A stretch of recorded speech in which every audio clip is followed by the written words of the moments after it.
Guys, we're here with Jon Necromancer from Usurper and also current singer and bassist of Bones, and we're going to talk about Diabolisis right now. So, how are you doing, Jon? I'm doing good. How you doing? Doing great. So, let's go a little bit pre-Diabolisis. Let's talk about how you got into the band, or at least how you heard about Usurper. Because I think you were friends with them before Usurper, correct? Yeah, I knew them. We all went to the same high school. I'm like probably 2 or 3 years younger than Rick and Joe and Dave, who were, they were the guys that recorded the original demo, the Visions from the Gods demo back in '94. But I knew them probably, I got introduced to them in the late '80s, '89, maybe 1990. I was in high school. They had recently graduated, but they were a band. We all went to the same high school together, and they were a band. They were the heavy metal band at our high school, which sounds corny, and it was, but they were called the Dead Youth, and I was a fan of them. It's like, they used to practice at Joe, talk with the Warrior, the drummer. He used to practice in his bedroom back in those days, and I used to go to their practice, and we'd hang out, drink beer, smoke weed, get in trouble, and just kind of just have a good time. It was a big deal. I think they jam Mondays, Wednesdays, and Fridays, and we'd come by, and Fridays were big party night in Joe's backyard, and cool. I looked up to those guys. Like I said, they were younger. When you're 15 and someone else is 18, that's huge. You know what I mean? So yeah, it was cool. I looked at them. They were a great, weird band, and I guess around '93ish, they kind of switched over and started Usurper. That youth kind of fizzled out or whatever. They just weren't. They were done for whatever reasons, and they kind of started a new thing. It was kind of the project which turned into Usurper. It was basically the Dead Youth without John Carnes, and I heard the Visions from the Gods demo, and I was just blown away. I thought it was amazing. I was actually in another band, and I was driving in my car with this singer from his band I was in at the time, and we put on we got the demo, and it was super cult how we got it or whatever. We got it, we put on, and it was so dark, and fucking the first song, Soul Stalker, comes on, and it's holy fuck, so much different than what Dead Youth was doing, and so much cooler. And the singer from the band looked at me and was like, dude, you have to quit our band and join this band. You have to. It's just so awesome. And it's kind of what I did.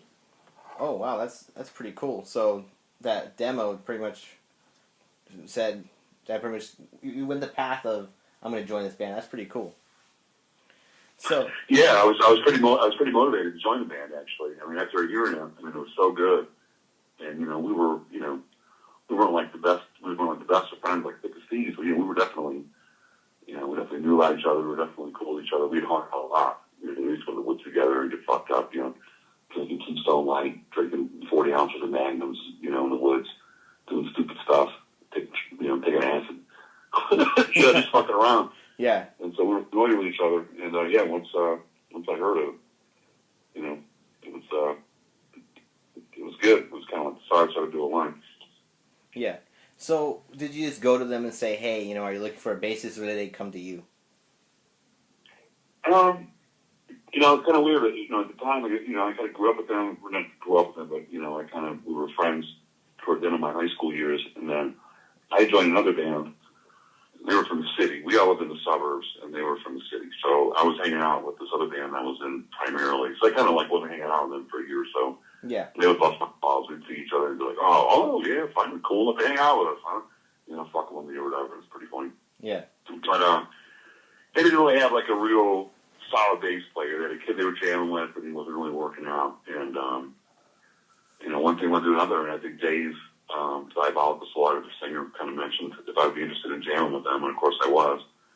And the condition was I had to quit the band I was in. And I was like, yeah, no problem. So I quit the band. And then after I quit the band I was in, then they were telling me, oh, yeah, no, you got to audition now, I was like, oh, I thought I had locked in. Yeah. But not so much. But, no, but it was cool. So basically I just had to, learn the tune super fast. And we were going to record about 2 weeks after I joined the band, so I had to learn Diabolisis. Dang, that's pretty quick. So right off the bat, you were already pretty heavily rehearsing for the album. Oh yeah, that was the goal. I mean, it was, Usurper was always, and what I liked about them was, I didn't really realize it so much until I joined the band, but they were very focused on just being the best. You know what I mean? It was just about, they just got the deal with Had Not Found Records, for an album.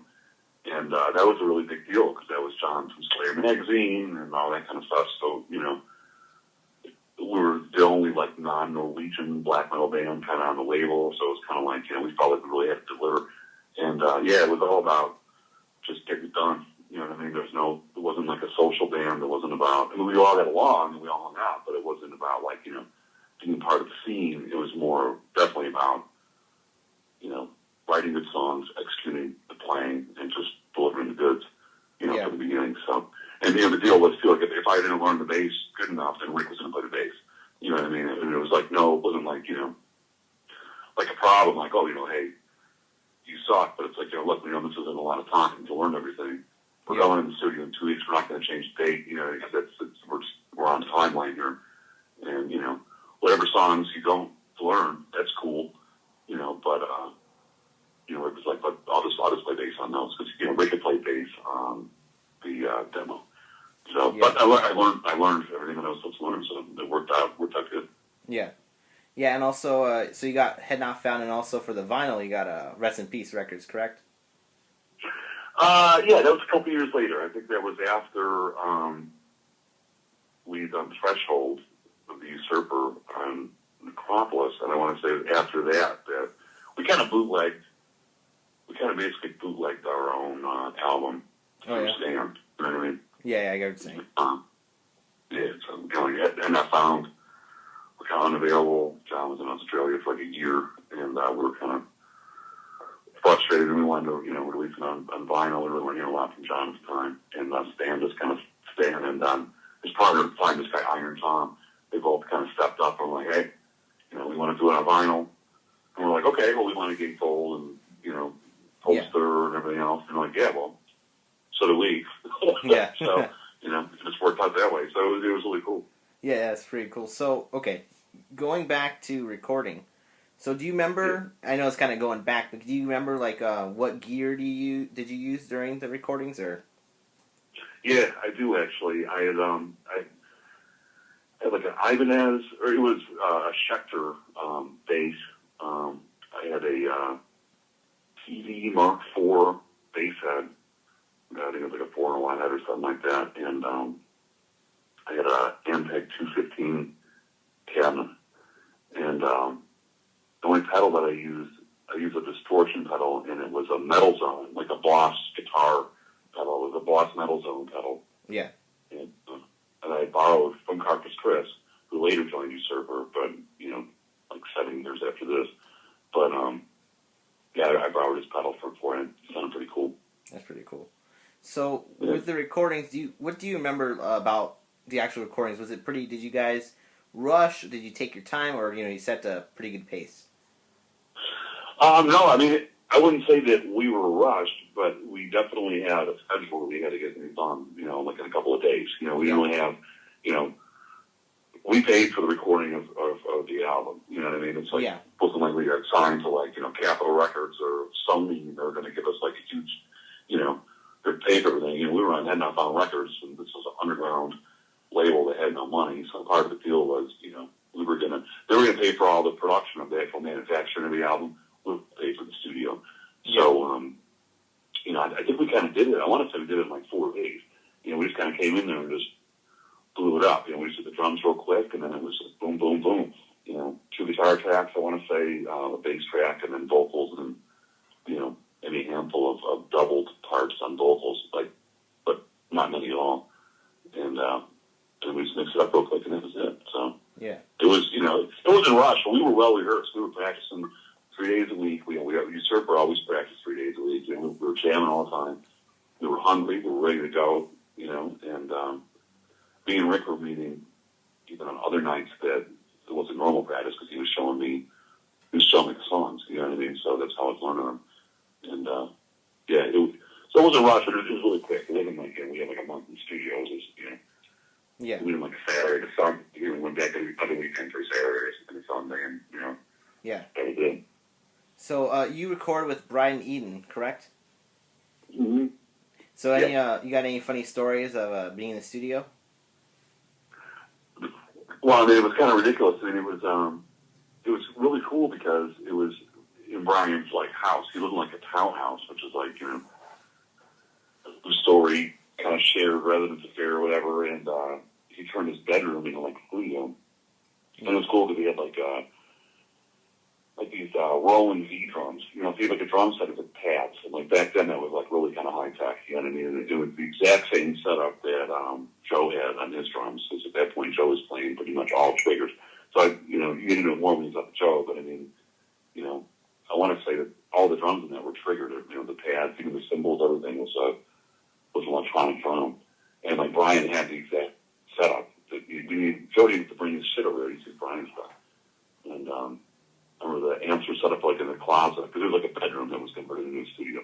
So like the amps would go in the closet. The same little closet was like the vocal booth.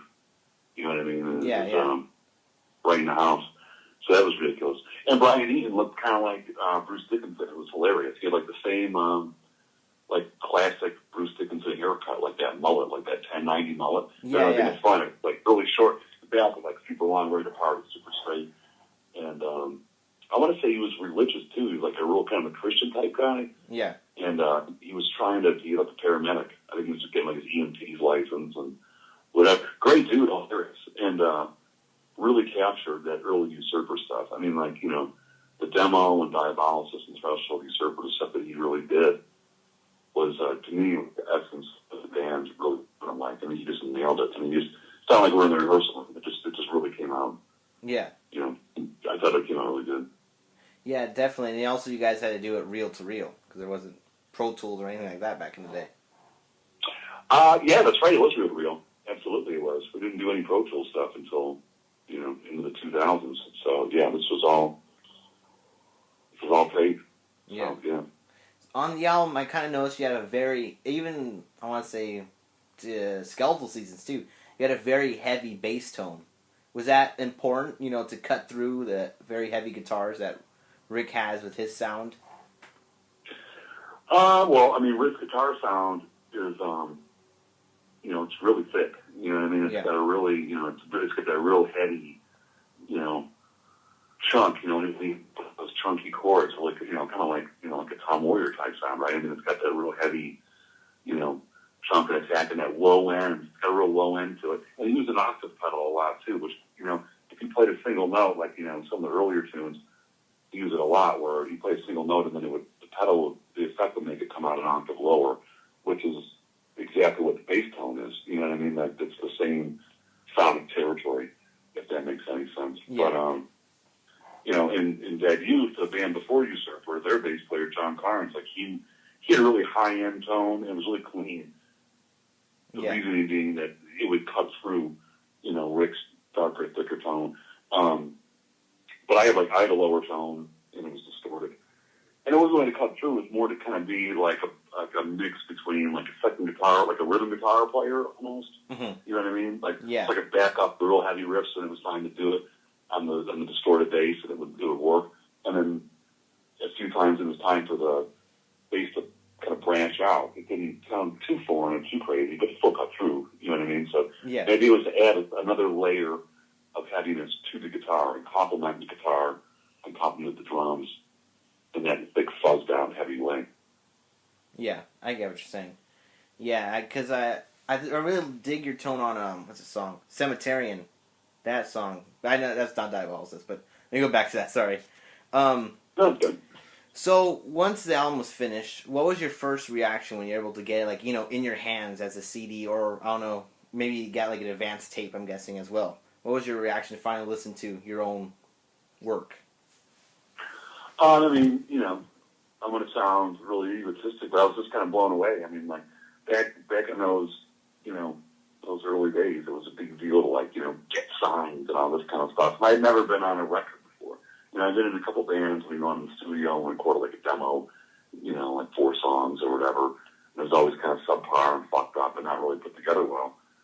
Didn't really have to, kind of lacked like a total vision, and Usurper was the first band that I played in that, this was a record, this was an album, you know what I mean? It was, on a record label, even though it was underground, but, that's all we wanted to do, right? I mean, I was at the gold ring, you know what I mean? Yeah, yeah, exactly. I was thrilled about it. I mean, and I thought it really sounded complete. I thought the album sounded,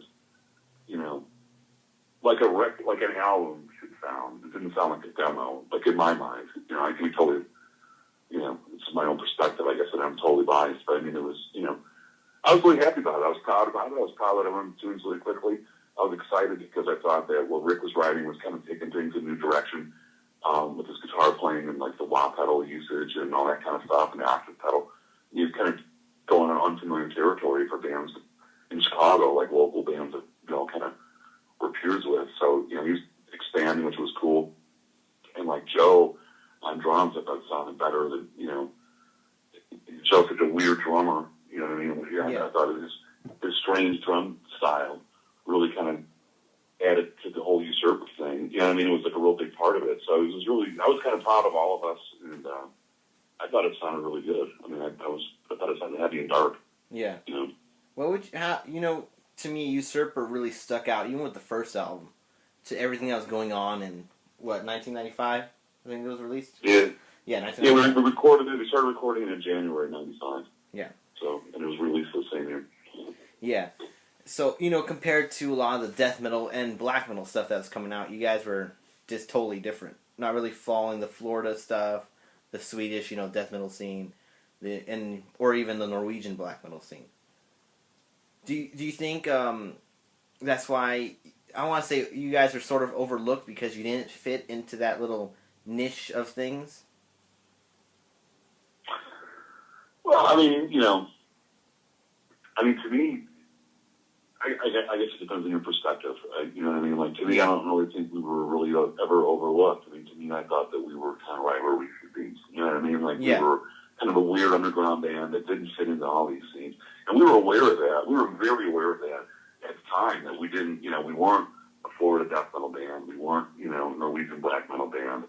We weren't like a retro style band or anything like that. But at the same time, we had all these weird little elements of bands that we liked. And I didn't write any of the music on Diabolisis, so I can't speak to any of that stuff. But I mean, it was just the way that it all came together. It seemed so natural, organic, and fluid, and just real. It was just what I mean, the point of the band was to sound like music that we wanted to hear. Not the bullshit that was kind of coming out at that point. I mean, Florida death metal and all that death metal shit was just like, it was just over. You know what I mean? It was just all starting to sound the same. And, a lot of that newer black metal stuff, some of it was okay, but a lot of it was just like garbage. You know what I mean? So it was all the elements of what we heard that we liked just kind of got incorporated into the band. Yeah, I get what you're saying. I definitely understand. So after this album was recorded, you guys didn't play a show till, 1997, right? Yeah, I want to say it was February 22nd, 1997, something like that. Yeah. So you guys are pretty motivated when you started, this is a little bit, to do Threshold, like kind of right after Diabolisis was released. Yeah, I mean, it wasn't going to be the Threshold, like, it wasn't going to be an EP, it was going to be actually a bunch of 7-inches that we were going to do. We were going to do, like, 2 songs on a 7-inch for, like, Teutonic Records, and then we had another 7-inch we were going to do for another record label, and we might have had a third 7-inch we were going to do for another record label, and all of it just kind of fell apart, you know what I mean? And then, and so we just had, like, 6 songs or whatever it was, and so we kind of just did an EP. Yeah. So it wasn't like we were going to go out and do, like, another EP. We were just going to kind of fuck around and do underground 7-inch type stuff. Yeah. But we were definitely motivated. We were working on new tunes all the time, for whatever we were doing. Yeah. And then even though it's it's after Diabolisis, can you talk a little bit about the first Usurper show? Yeah. I mean, the details are a little bit hazy because, I guess it was a while ago, but also, a lot of substances involved. In and around and after that time. But, Yeah, I mean, as Usurper, we always just kind of said that we weren't going to, we really weren't into just being some local, like, just bullshit band that would just play at the local, circuit or yeah, like the local bar, like every other week or whatever else. You know what I mean? Like we kind of wanted to make our first show something special or whatever else. And we kind of wanted to headline, and that was right around the time that we started working with RIP Records to do the Diabolisis, kind of like how we bootlegged, the album on RIP or whatever on vinyl. And I want to say that they kind of had the idea to set up the show or whatever else. They made a banner for it. They were being involved in setting it up. They got this place called Centrum Hall, which is kind of like on the west side of Chicago. And like right now, it's kind of like all hipster bullshit there. But at that time, it was, not like that. Yeah. Kind of a weird neighborhood. It was a venue that no other band had played at before. It was kind of like it's kind of like a Mexican neighborhood out there. So it's kind of like they would have like Mexican wrestling there. You know what I mean? Like with the guys with the masks and stuff. And they had like they had like more of a neighborhood. Everything that was booked there was like a neighborhood thing. And it was a cultural thing for there. It wasn't like a metal club or a venue that anything like that. So that in and of itself is kind of strange. But it held like I think like 700 people. Oh yeah. It was a big place. They had a great big stage, and it had a decent PA, and we went. And the opening bands at that show were it was just a great night, and it was a big turnout. We really weren't sure. There was like this weird competition in Chicago at that time between a lot of the bands, and so we weren't sure if anybody was doing a show up at all. I wasn't sure, and it was a really cool show. We had pyro. I breathed fire, and our drummer Andy at the time breathed fire, like the whole thing. It was hilarious. We had like flash tops and shit set up. It was a trip. That's for sure. Yeah, it's pretty cool. That's actually for people who are listening in. That's on YouTube. You can find it on the official Usurper page. YouTube page. It's a really cool live show, man. I really enjoyed watching that. And it was cool when you posted it. I got to watch it again because we used to watch that video. After we did it, we'd watch it once in a while. And it was, we kind of would watch it like as a football film. We would critique ourselves. We did that a lot actually with Usurper with live shows. We would go back and watch the video and be like, oh, that didn't look cool. That didn't work. That song doesn't fit. We kind of use it like as a reference for the next show. But yeah, that night was pretty crazy for sure. Yeah. Then we're heading towards the end, but looking back, obviously it's been 20 years. Are there any memories that maybe we didn't hit or anything else you would like to say about the album? Oh, wait, I just remember something. What's your favorite song off the album? Oh, man. Or songs? I don't know. The whole thing is like so weird and so personal in a way. So, Full Moon Harvest, I think, was probably like one of the best, Usurper songs kind of a thing. I thought it was a really good representation of what that era and that time the band sounded like. It had a lot of really cool elements to it. But next week it would be a different song. Yeah. Yeah, there's so many good songs in here, like obviously Hypnotic Void, Blood Passion, Diabolisis, Dusk. A lot of great songs on here. For sure. Yeah, Dusk was one of my favorite songs, but that was actually from the demo. And actually Dusk, and I can't remember the song, I think it was the there's something in the demo. But it was basically they just transferred the tracks over. They weren't re-recorded. You know what I mean? So we didn't re-record Dusk from the Visions demo. It was just the same version. It was just kind of remixed. Oh, I see. Yeah. I get what you're saying. So yeah, any other memories that, you could kind of think of back to the album, looking back?